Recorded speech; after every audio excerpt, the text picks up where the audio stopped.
আমরা দুনিয়ায় কেন এসেছি? এই প্রশ্নটি প্রতিটি মানুষের অন্তরে কখনো না কখনো আসে। আমি কে? আমি কোথা থেকে এসেছি? আমার উদ্দেশ্য কি?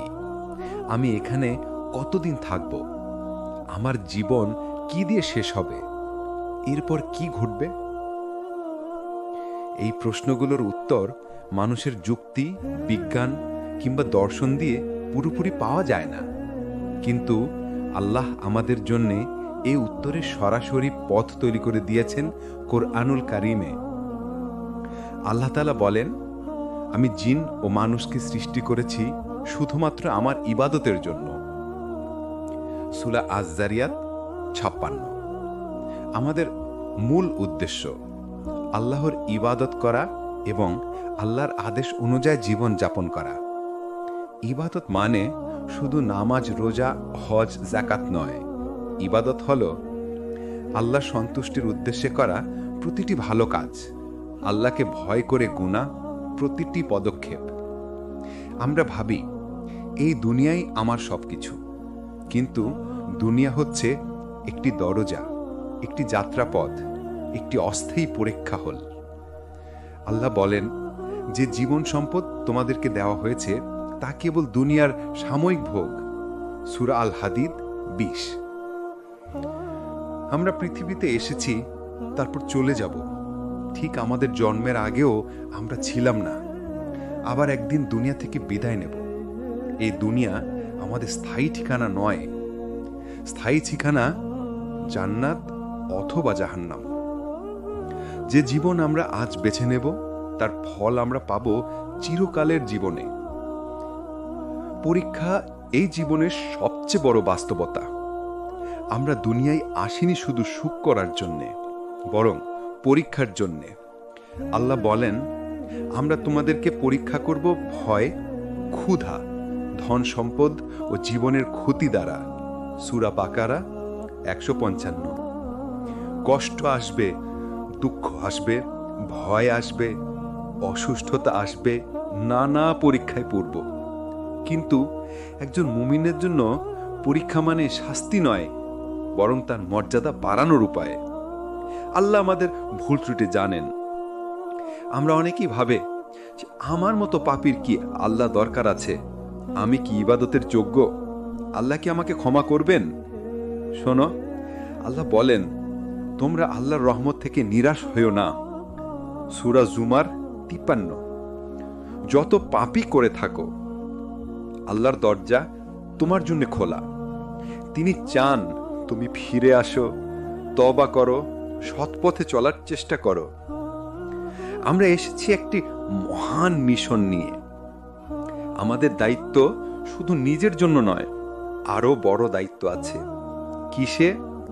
পৃথিবীতে ন্যায় প্রতিষ্ঠা, সত্য প্রচার, মানুষকে হেদায়েতের পথে ডাকা। আল্লাহ বলেন, তোমরাই সেই উত্তম উম্মত যারা মানব জাতির কল্যাণের জন্য সৃষ্টি। সূরা আলে ইমরান ১১০। তুমি একা জন্মাওনি, তোমার জীবনের মাধ্যমে অন্যরাও উপকৃত হবে। জীবন ছোট, কিন্তু লক্ষ্য বড়। আমরা এই দুনিয়ায় সাময়িক। আমাদের প্রতিটি সেকেন্ড পরীক্ষার অংশ। আমাদের গন্তব্য আল্লাহর সন্তুষ্টি। যেদিন মানুষ বুঝবে আমি দুনিয়ায় শুধু খাওয়া, পড়া, টাকা কামানো এবং আনন্দ করার জন্য আসিনি, সেদিনই তার চোখ খুলে যাবে, তার জীবন পাল্টে যাবে, তার গন্তব্য সোজা হয়ে যাবে। মানুষ ভাবে এই পৃথিবীর শুরুটা আমার জন্ম দিয়ে আর শেষটা হবে আমার মৃত্যুর সাথে। কিন্তু আল্লাহ তাআলা বলে দিলেন, তোমার জন্মই কোনো শুরু নয়, তোমার মৃত্যু কোনো শেষ নয়। আল্লাহ বলেন, আমি মানুষ এবং জিনকে শুধুমাত্র আমার ইবাদতের জন্যই সৃষ্টি করেছি। সূরা আয-যারিয়াত ৫৬। এই আয়াতের একটি শব্দ শুধুমাত্র, এটি আমাদের পুরো জীবনের লক্ষ্যকে পরিষ্কার করে দেয়। অর্থাৎ তুমি চাকরি করবে আল্লাহর জন্য, তুমি ব্যবসা করবে আল্লাহর জন্য, তুমি খাবে, ঘুমাবে, হাসবে, কাঁদবে, সবই হবে আল্লাহর সন্তুষ্টির জন্য। তুমি যদি দুনিয়ায় এসে দুনিয়ার মানুষদের খুশি করে যাও কিন্তু আল্লাহ খুশি না হন, তাহলে তোমার জীবন আসলে ব্যর্থ। জীবনের হতাশা কেন আসে? কারণ আমরা দুনিয়ায় কেন এসেছি সেই প্রশ্নটাই ভুলে যাই।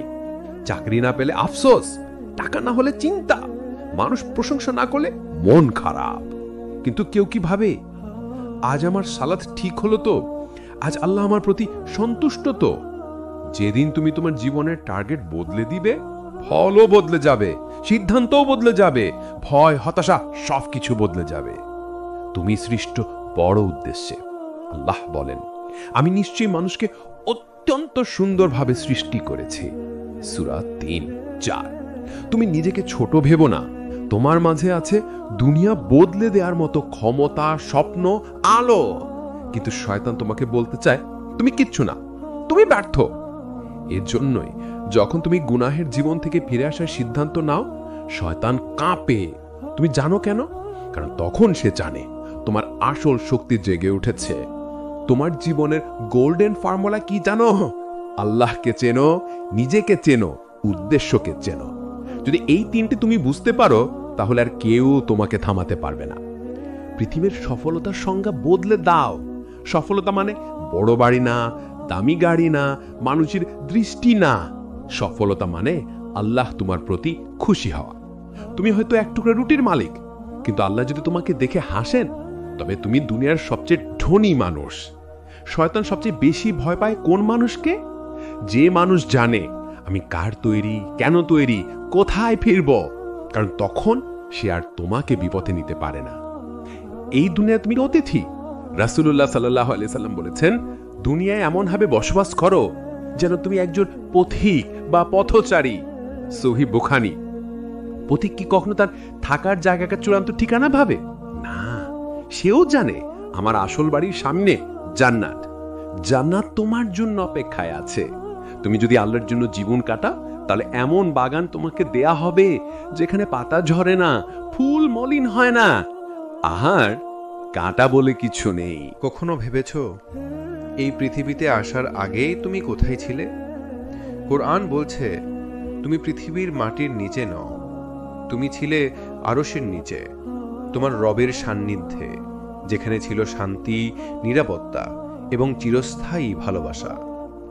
তুমি তখনই বলেছিলে, হ্যাঁ তুমিই আমাদের রব। সূরা আরাফ ১৭২ নম্বর আয়াত। কিন্তু দুনিয়ায় নেমে এসে আমরা ভুলে গেছি সেই অঙ্গীকার। ভুলে গেছি এই পথটা সাময়িক। এখানের ঘর, গাড়ি, সম্মান সব ভাড়ার জিনিস। শয়তান কেন চায় তুমি উদ্দেশ্য ভুলে যাও? কারণ যে মানুষ আল্লাহর উদ্দেশ্য নিয়ে বাঁচে, সে কখনো হারতে পারেন না।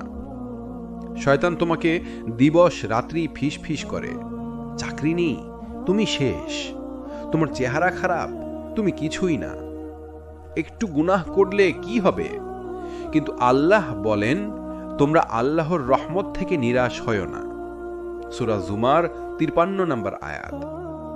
মাঝে মাঝে ব্যর্থতা হয় তোমাকে পরীক্ষা করতে, আর তুমি যেন তোমার আসল বাড়ি ভুলে না যাও, জান্নাত। গল্প এক রাজপুত্রের ভুলে যাওয়া। কোন এক রাজপুত্রকে জন্মের পর চোরেরা জঙ্গলে ফেলে যায়। সে জানে না সে রাজপুত্র। সে কাঠ কাটে, ভিক্ষে করে, নিজেকে সবচেয়ে অসহায় ভাবে। কিন্তু একদিন রাজা এসে বলল, তুমি আমার সন্তান, তুমি রাজপুত্র ছিলে, রাজপুত্রই থাকবে, তুমি ফিরে চলো তোমার আসল প্রাসাদে। এই গল্পের রাজপুত্র তুমি, আর সেই রাজা আল্লাহ। তুমি ভুলে গেছো তোমার রাজমুকুট, তুমি ভুলে গেছো তুমি জান্নাতের অধিবাসী। জীবনের ৩ ধাপ। কুরআন সুন্নাহ স্পষ্ট করে ৩টি জার্নির বর্ণনা করেছে। ১, দুনিয়া পরীক্ষা কেন্দ্র। ২, কবর অপেক্ষার কক্ষ। ৩, আখিরাত স্থায়ী ঠিকানা। দুনিয়ায় ব্যর্থতা মানে সব শেষ নয়, বরং এখানেই সুযোগ ফিরে আসার, বদলে যাওয়ার।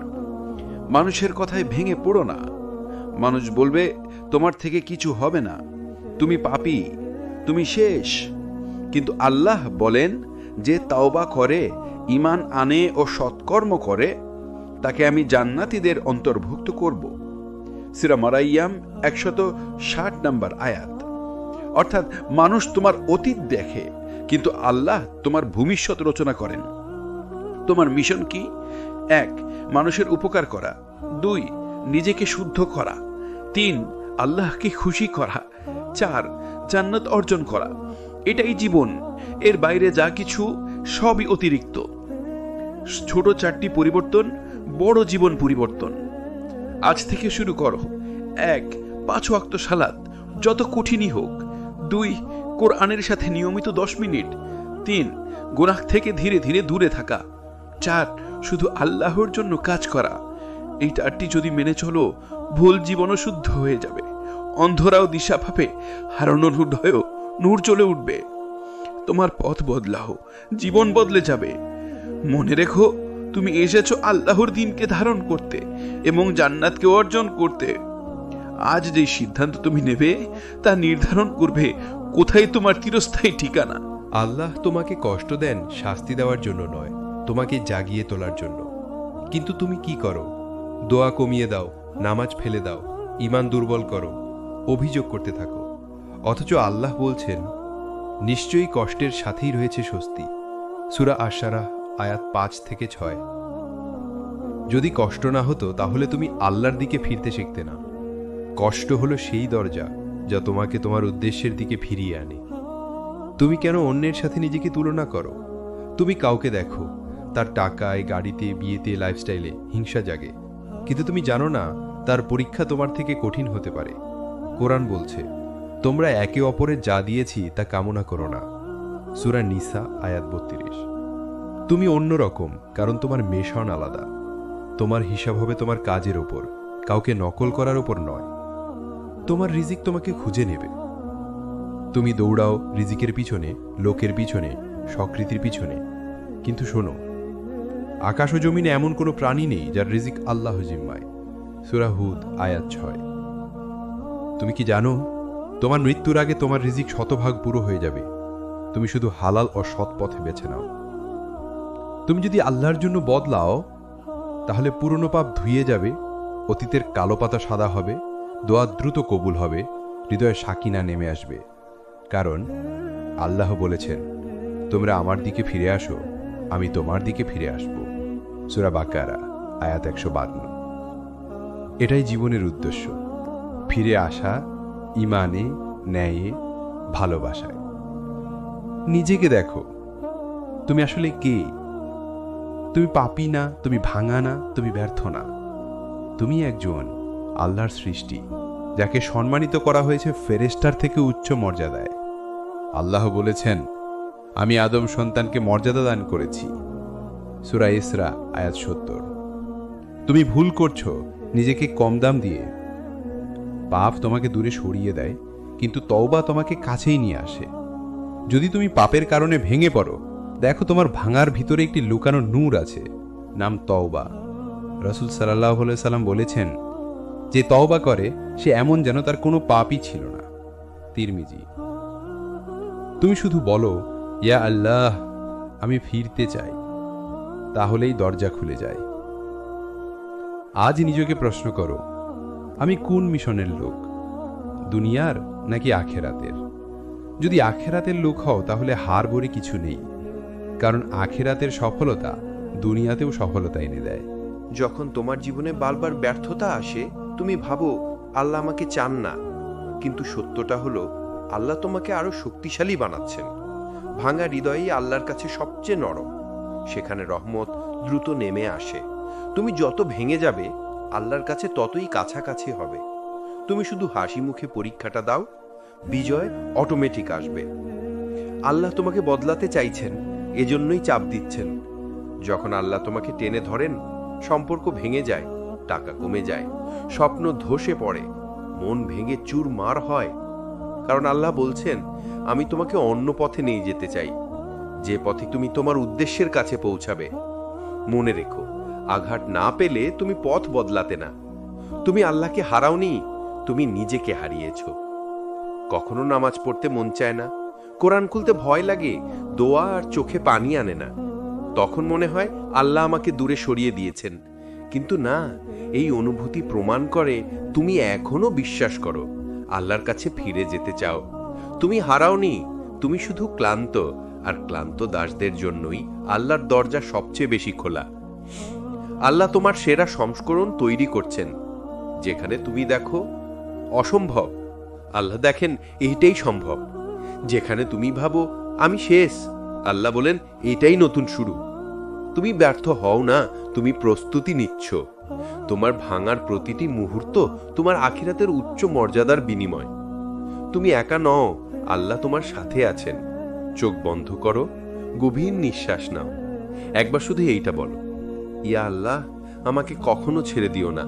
দেখবে হৃদয়ের ভেতরে একটা অদ্ভুত শান্তি নেমে আসবে, কারণ আল্লাহ বলেন আমি তোমাদের খুব কাছেই আছি।